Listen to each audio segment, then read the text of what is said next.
წლევანდელი თემატიკა უშუალოდ უკავშირდება დიაბეტის ფედერაციის მიერ მოწოდებული თემატიკა უშუალოდ უკავშირდება სამუშაო გარემოში ცხოვრების ხარისხის ამაღლებას დიაბეტიანი პაციენტებისათვის, რაც რა თქმა უნდა ძალიან მნიშვნელოვანია დღევანდელი გადატვირთული ცხოვრების რეჟიმის სტილის მქონე ადამიანებისთვის, ვისაც ნამდვილად უნდა ჰქონდეთ იმის შესაძლებლობა, რომ ის რეკომენდაციები, რასაც ექიმები ვაძლევთ, შესრულებადი იყოს მათ ყოველდღიურ ცხოვრებაში, არა მხოლოდ საოჯახო პირობებში, არამედ სამუშაო პირობებშიც.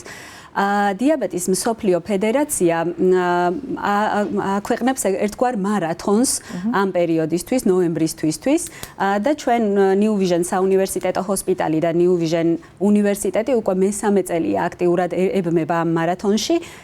ეს გახლავთ როგორც ცნობიერების ამაღლება, ასევე სხვადასხვა ღონისძიებების დაგეგმვა დიაბეტის მართვის ირგვლივ. ჩვენს მათ შორის არა მხოლოდ საგანმანათლებლო ნაწილში ჩავერთეთ, არამედ უშუალოდ პაციენტების კონსულტაციებიც ჩავატარეთ მთელი ამ 4 დღის განმავლობაში და მივეცით მათ შესაძლებლობა, რომ საერთაშორისო ექსპერტის მოსაზრებებიც მოესმინათ. ბატონო საკიბ, როგორ შეაფასებდით საქართველოში დიაბეტთან დაკავშირებით ცნობიერების დონეს, ცოდნას იმის შესახებ, როგორ მართოთ ეს დაავადება და როგორ დავიცვათ თავი მისგან?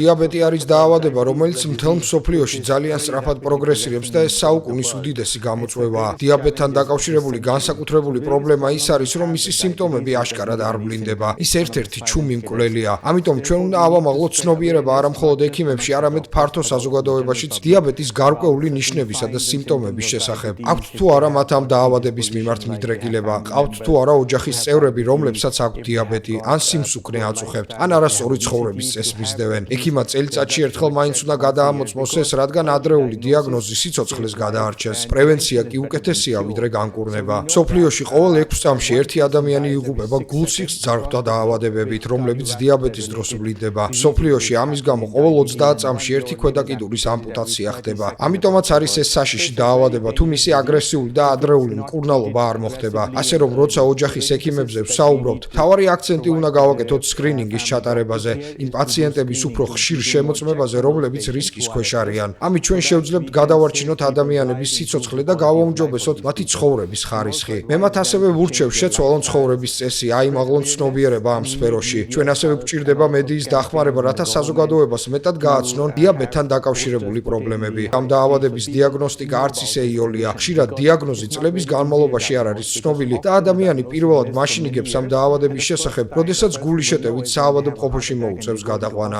იქ ეკითხებიან, რამდენი ხანია რაც დიაბეტი აქვს, რაზეც პასუხობენ, რომ არც კი იცოდნენ, რომ დიაბეტი ჰქონდათ. ეს არის რეალობა, რომლის წინაშეც ვდგავართ. ასევე მნიშვნელოვანია საქართველოში შემოვიტანოთ ის მეთოდები, რომლებსაც მთელ მსოფლიოში ვიყენებთ. მე მოხარული და კმაყოფილი ვარ, რომ ამ მხრივ თითქმის სასურველი დონეა საქართველოში. აქ სტანდარტები ძალიან კარგია, თუმცა მათ გაუმჯობესება მაინც სჭირდება და მკურნალობის ახალი მეთოდების დანერგვა საჭირო. ეს მეთოდები ახლა ხელმისაწვდომია და იცავს გულსა და თირკმელებს, რაც დიაბეტის დროს მთავარი პრობლემაა. გამოტენთამარ, როდესაც პროფესორი საუბრობს დროული დიაგნოსტირების მნიშვნელობაზე, ამაზე ალბათ პირდაპირ არის მიბმული ზუსტად ცნობიერების ხარისხი, როდესაც კონკრეტულმა სიმპტომებმა შეიძლება არ მიგვანიშნოს ამ დაავადებაზე, მაგრამ ჩვენ გარკვეული ცოდნით ვიეჭვოთ, რომ საქმე შეიძლება დიაბეტის ამა თუ იმ ფორმასთან ჰქონდეს. რამდენად მაღალი არის ეს ცნობიერების დონე და რა კეთდება ქვეყანაში იმისთვის, რომ მეტი იყოს ინფორმაცია ამ შესახებ? სწორედ ეს არის ჩვენი სამიზნე, რომ პირველადი ჯანდაცვის რგოლში ავამაღლოთ ცნობიერება. პირველადი ჯანდაცვის რგოლის წარმომადგენლებში, სამედიცინო პერსონალში და ასევე ზოგადად საზოგადოებაშიც, რომ საზოგადოება ინფორმირებული იყოს, რა ნიშნებს უნდა მიაქციოს ყურადღება, როგორც თქვენც აღნიშნეთ და პროფესორმა საკიბმაც, ხანდახან არის ისეთი შემთხვევები, რომ საერთოდ არანაირი კლინიკური ნიშნით არ გამოვლინდება, მანამ სანამ არ მოხდება გადაუდებელი შემთხვევა, ეს შეიძლება იყოს მიოკარდიუმის ინფარქტი, შეიძლება იყოს ინსულტი, პირველადი გამოვლინება დიაბეტის. ანუ თანხლები გართულებები. უკვე გართულებით მოვიდეს პაციენტი ექიმთან. ეს საკმაოდ ხშირია ჩვენ ყოველდღიურ პრაქტიკაში, როდესაც ექიმთან უკვე პაციენტი რამოდენიმე გართულებით, დიაბეტის რამოდენიმე გართულებით მოდის და მაშინ აღმოჩნდება ხოლმე, რომ დიაბეტი აქვს. და ხშირად არის ხოლმე სავალალო შედეგებიც, როდესაც სიკვდილითაც კი სრულდება სამწუხაროდ.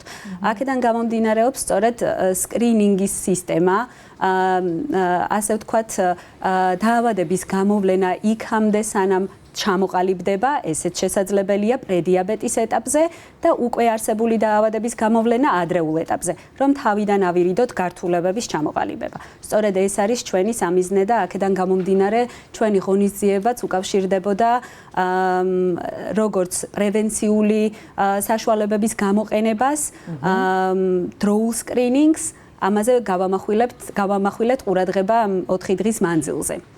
როგორია სურათი მსოფლიოში დიაბეტის სტატისტიკასთან, მის მართვასთან დაკავშირებით?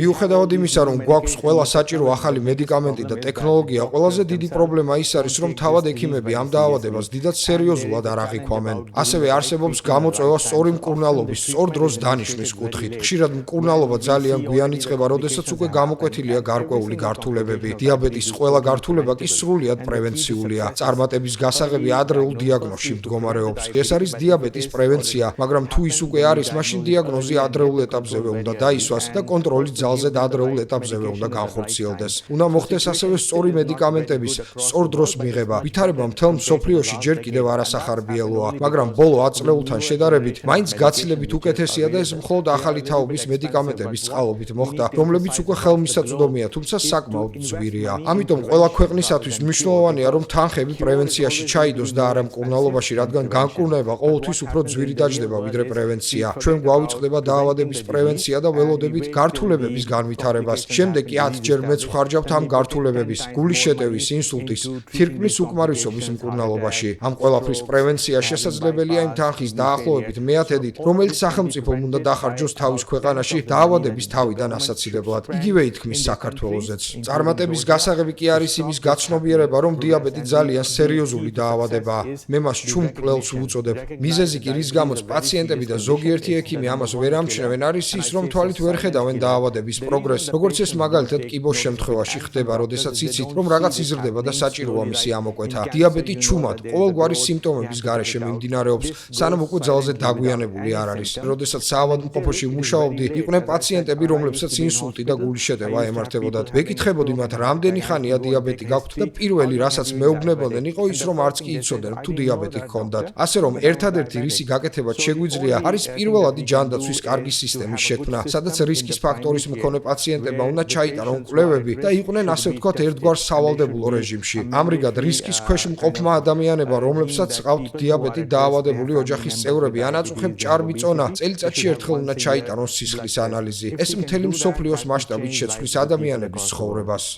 აი როდესაც საუბრობთ ცხოვრების ხარისხზე, რომ დიაბეტით დაავადებული ადამიანების რამდენად კომპლექსური არის აი ეს საკითხი. მოიცავს თორე იგივე ოჯახის წევრების, საზოგადოების, თანამშრომლების მხრიდან მხარდაჭერას და რამდენად იღებენ მხარდაჭერას დიაბეტით. ნამდვილად მოიცავს, რა თქმა უნდა, ყველას მხრიდან მხარდაჭერას, მათ შორის თუნდაც კვებითი რეჟიმის თვალსაზრისით ძალიან ხშირად, რა თქმა უნდა, ძალიან ხშირად მოგვისმენია პაციენტებისგან, რომ თუნდაც სამუშაო გარემოში მათთვის უხერხული არის კონკრეტული კვების რეჟიმის ქონა, იმიტომ რომ გარემო სხვანაირად იკვებება.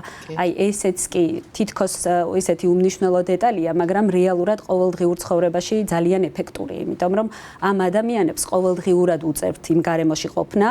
სამუშაო გარემოში ატარებენ ალბათ დროის ძალიან დიდ ნაწილს. რეალურად ძირითადი კვება ხდება სწორედ იმ პერიოდში, როდესაც ადამიანი მუშაობს, დილიდან საღამომდე, დილის 9 საათიდან საღამოს 6 საათამდე და სწორედ ამ პერიოდში უნდა იყოს სწორად გადანაწილებული და დაბალანსებული კვების მიღება. ამიტომ რა თქმა უნდა ძალიან დიდი გავლენა აქვს გარემო ფაქტორებს მინიმუმ ამ კუთხით.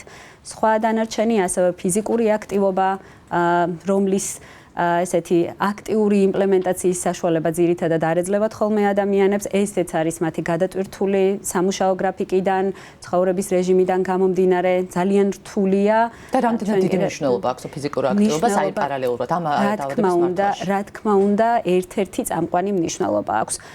იმ საშუალებების გამოყენების შემთხვევაშიც კი, რაც პროფესორმა საკიბმა იგულისხმა თანამედროვე სამკურნალო საშუალებების გამოყენების პირობებში, ძალიან მნიშვნელოვანია კუნთური ვარჯიშები, რომ არ მოხდეს კუნთური მასის შემცირება და შემცირდეს ხშირად თანხლები გართულება. კი ბატონო. ამიტომ ძალიან დიდი მნიშვნელობა აქვს ფიზიკურ აქტივობას, კვებაც უნდა იყოს.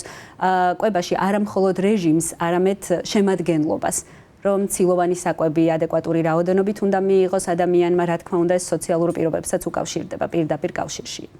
რა წარმოადგენს ყველაზე დიდ გამოწვევას დიაბეტით დაავადებულებისთვის? ყველაზე დიდი გამოწვევა ჭარბიწონაა. პაციენტებს ძალიან უჭირთ წონის დაკლება და მათ ყველა ექიმი თუ ახლობელი ამაში მათვე ადანაშაულებს, რომ ეს მათი ბრალია და რომ საკმარის ძალისხმევას არიჩენენ წონაში დასაკლებად. მაგრამ სინამდვილეში ჭარბიწონა თავად წარმოადგენს ქრონიკულ დაავადებას. უკვე მთელ მსოფლიოში ვაღიარებთ, რომ სიმსუქნე ცხოვრების წესი არ არის.